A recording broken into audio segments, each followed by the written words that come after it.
दोस्तों, अगर आप भी यशस्वी जायसवाल को एक बेहतरीन खिलाड़ी मानते हैं तो वीडियो को लाइक जरूर कीजिएगा। दोस्तों, दूसरे टेस्ट मैच के पहले दिन आया यशस्वी जायसवाल का तूफान। शतक ठोककर स्थापित किया नया कीर्तिमान। पहले दिन की समाप्ति तक टीम इंडिया को पहुंचाया जीत के करीब। जी हां, तो आखिर कैसे यशस्वी जायसवाल के बल्ले की आंधी में पूरा इंग्लैंड ताश के पत्तों की तरह बिखर गया। आखिर कैसे दूसरी तरफ से विकेटों की झड़ी लगने के बाद भी इस खिलाड़ी ने वन मैन आर्मी की तरह एक नया इतिहास लिख दिया। उनकी घातक बल्लेबाजी से लेकर रोमांच दूसरे टेस्ट मैच के पहले दिन की पूरी हाईलाइट में हम आपको दिखाएंगे। लेकिन उससे पहले आपको क्या लगता है कि जायसवाल, गिल और पाटीदार में कौन सबसे बेहतरीन युवा बल्लेबाज है? नीचे कमेंट करके जरूर बताएं। दोस्तों, 5 मैचों की टेस्ट सीरीज में 1-0 से पीछे चल रही टीम इंडिया 2 फरवरी की सुबह विशाखापट्टनम के VDCA क्रिकेट स्टेडियम में एक नया इतिहास लिखने के इरादे से उतर चुकी थी, जिसके सामने खड़ी थी इंग्लैंड की क्रिकेट टीम। उनका कॉन्फिडेंस तो 7वें आसमान पर था। मैदान में आते ही किस्मत चमकी कप्तान रोहित शर्मा की। सिक्का उनके पक्ष में रहा और टॉस जीतकर उन्होंने पहले बल्लेबाजी करने का फैसला किया। इसके साथ ही टीम इंडिया में 3 बड़े बदलाव हुए। कुलदीप यादव के साथ रजत पाटीदार और मुकेश कुमार को टीम इंडिया में शामिल किया गया। टीम इंडिया को एक धाकड़ शुरुआत दिलाने के इरादे से कप्तान रोहित शर्मा के साथ यशस्वी जायसवाल की जोड़ी मैदान में उतर चुकी थी। पहले ओवर की आखिरी गेंद पर जायसवाल ने सिंगल लेकर अपना और टीम इंडिया का खाता खोला। दूसरी तरफ कप्तान रोहित ने भी जेम्स एंडरसन के खिलाफ 3 रन तेजी से दौड़कर अपना खाता खोला। ये दोनों खिलाड़ी शानदार फॉर्म में लग रहे थे।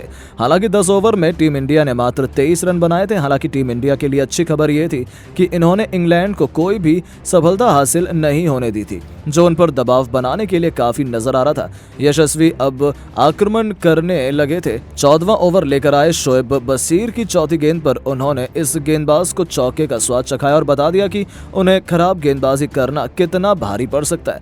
अपनी जुझारू बल्लेबाजी से इन दोनों खिलाड़ियों ने टीम इंडिया को 14 ओवरों में 37 रनों तक पहुंचा दिया था। रोहित शर्मा पहले सेशन में कमाल की बल्लेबाजी कर रहे थे। उन्होंने शानदार 14 रन बना लिए थे। लेकिन तभी 18वां ओवर लेकर आए डेब्यूटेंट शोएब बशीर की तीसरी गेंद पर रोहित गलती कर बैठे और गेंद लेग साइड में खड़ी स्लिप के हाथों में चली गई और कप्तान रोहित को मजबूरन पवेलियन लौटना पड़ा। इसके बाद तो पूरे स्टेडियम में मायूसी छाई हुई थी। आखिर हो भी क्यों ना, एक डेब्यूटेंट गेंदबाज ने कप्तान रोहित का विकेट चटका दिया था। उनके आउट होने के बाद मैदान में अब मोर्चा संभालते हुए शुभमन गिल उतर चुके थे। दूसरी तरफ यशस्वी जायसवाल अगला ही ओवर लेकर आए टॉम हार्टले को। जायसवाल ने चौथी गेंद पर बेहतरीन चौका लगाया तो 5वीं गेंद पर उन्होंने 3 रन चुरा लिए। आखिरी गेंद पर गिल ने भी फुल टॉस का बखूबी साथ उठाया। मिड ऑन और मिड विकेट के बीच में एक शानदार चौका लगाकर उन्होंने भी अपनी पारी की शानदार शुरुआत की थी। इस चौके की मदद से गिल ने टीम इंडिया को 50 रनों के पार भी पहुंचाया। 20 ओवरों में टीम इंडिया 55 रन 1 विकेट के नुकसान पर बना चुकी थी। शुभमन गिल आक्रामक अंदाज में बल्लेबाजी कर रहे थे। टेस्ट क्रिकेट में T20 का अंदाज अपनाते हुए इस खिलाड़ी ने एक के बाद एक चौके की झड़ी लगा दी थी। देखते देखते हर इंग्लिश गेंदबाज की कुटाई करते हुए शुभमन गिल ने 5 चौके लगा दिए थे। वहीं 34 रन भी बन चुके थे। लेकिन तभी पारी का 29वां ओवर लेकर आए जेम्स एंडरसन की 5वीं गेंद पर वो गलती कर बैठे और विकेट कीपर बेन फॉक्स ने उनका आसान सा कैच लपक कर इस बल्लेबाज को पवेलियन का रास्ता दिखा दिया। जहां गिल 46 गेंद पर 5 चौकों की बदौलत 34 रनों का योगदान दे पाए। उनके आउट होने के बाद अब मोर्चा संभालने के लिए श्रेयस सैयद उतर चुके थे। दूसरी तरफ यशस्वी जायसवाल तो अलग ही मूड में नजर आ रहे थे। विकेट के गिरने पर उन पर तो कोई असर ही नहीं हो रहा था। अगले ही ओवर में उन्होंने शोएब बशीर को आड़े हाथों लेते हुए पहले एक छक्का लगाया तो फिर अगली ही गेंद पर एक बेहतरीन चौके से इस खिलाड़ी ने अपना बेहतरीन अर्धशतक ठोक दिया था, वो भी 5 चौके और एक खतरनाक छक्कों की बदौलत। उनका बखूबी साथ निभाते हुए श्रेयस अय्यर ने भी 31वें ओवर की आखिरी गेंद पर बेहतरीन चौके से टीम इंडिया को 100 रनों के पार पहुंचाया और पहले सेशन के अंत तक टीम इंडिया ने 31 ओवर खेलकर 103 रन बना लिए थे। जहां हमारे 2 बल्लेबाज पवेलियन लौट चुके थे। लंच के बाद वापस आते ही ये दोनों एक बार फिर टीम इंडिया को बड़े स्कोर तक ले जाना चाहते थे, लेकिन साफ तौर पर दिख रहा था कि वो दबाव में है। 40 ओवर में टीम इंडिया ने 125 रन बना लिए थे। इन दोनों के बीच एक मजबूत साझेदारी पनप रही थी। यशस्वी जायसवाल ने अपने शतक की तरफ कदम बढ़ाने शुरू कर दिए थे। रूट के खिलाफ कवर के ऊपर से छक्का लगाकर यशस्वी ने अय्यर के साथ अर्धशतकीय पार्टनरशिप को अंजाम दिया था। 44 ओवर में टीम इंडिया ने 142 रन बना लिए थे। देखते ही देखते उनकी धाकड़ बल्लेबाजी के दम पर टीम इंडिया ने पहले 150 रनों का आंकड़ा पार किया तो पारी के 49वें ओवर की तीसरी गेंद पर टॉम हार्टले के खिलाफ यशस्वी ने 2 कदम आगे निकाले और एक गगनचुंबी छक्के की बदौलत अपना ऐतिहासिक शतक केवल 151 गेंद पर ठोक दिया।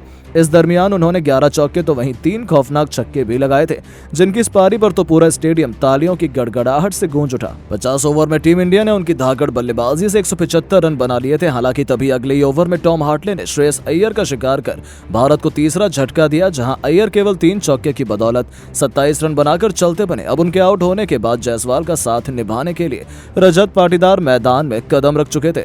उन्होंने भी आते ही आक्रामक रुख अपनाया। जायसवाल के साथ मिलकर उन्होंने एक के बाद एक चौकों की झड़ी लगा दी। 57वें ओवर में दोनों खिलाड़ियों ने मिलकर टीम इंडिया को 200 रनों के पार पहुंचाया। तो उसके बाद तो पाटीदार ने गेंदबाजों की हालत ही बिगाड़ कर रख दी। उनकी खतरनाक बल्लेबाजी का नतीजा हुआ कि टी ब्रेक तक टीम इंडिया ने 63 ओवर खेलकर 225 रन बना डाले थे। टी ब्रेक के बाद एक बार फिर ये दोनों भारतीय टीम को एक बड़े स्कोर तक ले जाने के इरादे से कदम रख चुके थे। रेहान अहमद का स्वागत ही यशस्वी ने छक्के से किया, तो अगली ही गेंद पर एक और चौका लगाकर उन्होंने रॉकेट की रफ्तार से अपना और टीम इंडिया का स्कोर आगे बढ़ाना शुरू कर दिया था। लेकिन जल्दी ये खिलाड़ी भी बदकिस्मत साबित हुआ और रेहान अहमद ने उन्हें क्लीन बोल्ड कर टीम इंडिया को चौथा झटका दिया, जहां पाटीदार 3 चौकों की बदौलत 32 रन बनाकर पवेलियन लौटे। उनके आउट होने के बाद अब मैदान में अक्षर पटेल कदम रख चुके थे। इन दोनों खिलाड़ियों ने 76 ओवर में 259 रन बना लिए थे। जायसवाल ने फिर देखते ही देखते न केवल अपना 150 रन का जादुई आंकड़ा पार किया, बल्कि उन्होंने टीम इंडिया को 300 से भी अधिक के बड़े स्कोर तक पहुंचाकर भारतीय टीम की जीत की नींव बिछा दी है। हालांकि अक्षर पटेल भी 27 रन बनाकर शोएब बशीर का शिकार हो गए, लेकिन उनके आउट होने के बाद शिखर भरत ने जायसवाल का बखूबी साथ निभाया। 90 ओवर में टीम इंडिया ने 330 रन बना लिए थे और पहले दिन का खेल खत्म होने तक यशस्वी जायसवाल अपने दोहरे शतक के बेहद करीब थे, जहां उनकी धाकड़ बल्लेबाजी के दम पर पहले दिन ही टीम इंडिया की जीत बेहद करीब हो चुकी थी। लेकिन दोस्तों, अब आपको क्या लगता है, टीम इंडिया ये दूसरा टेस्ट मैच जीत पाएगी या फिर नहीं? अपनी राय नीचे कमेंट बॉक्स में जरूर दें और ऐसी शानदार खबरों के लिए चैनल को सब्सक्राइब जरूर करें। धन्यवाद।